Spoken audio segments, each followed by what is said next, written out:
Le match d'islamophobe de Neuer en 2014 face à l'Algérie, les gars, je m'en souviendrai toute ma vie. Ce jour-là, il ne voulait rien laisser. Ce jour-là, il nous a montré purement qu'il était raciste, aux yeux du monde entier en 4K. Il ne voulait rien laisser aux Algériens.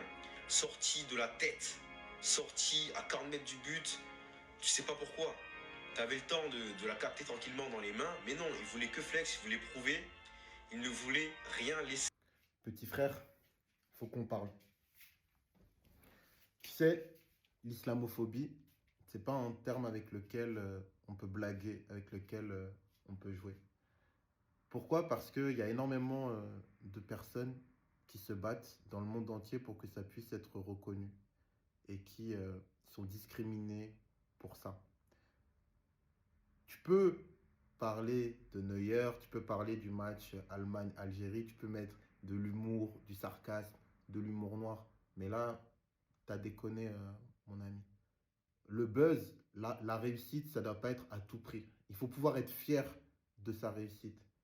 Et je trouve que, en toute honnêteté, hein, je te parle en toute bienveillance, c'est honteux de parler d'islamophobie, de racisme. Neuer a montré qu'il était raciste parce qu'il a été bon face à mes frères. Franchement, tu es en train de tout whipping là.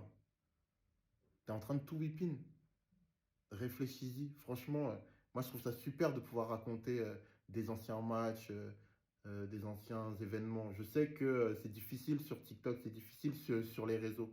Il faut pouvoir, euh, attraper les gens, les garder, les choquer. Et mine de rien, moi, je suis triste aussi de toutes les personnes qui ont liké cette vidéo et qui n'ont pas relevé ça dans les commentaires. Parce que c'est extrêmement grave.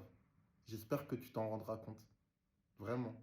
Tu sais, quand on parle de racisme, quand on parle d'islamophobie, quand on parle de plein de choses, on est investi d'une mission.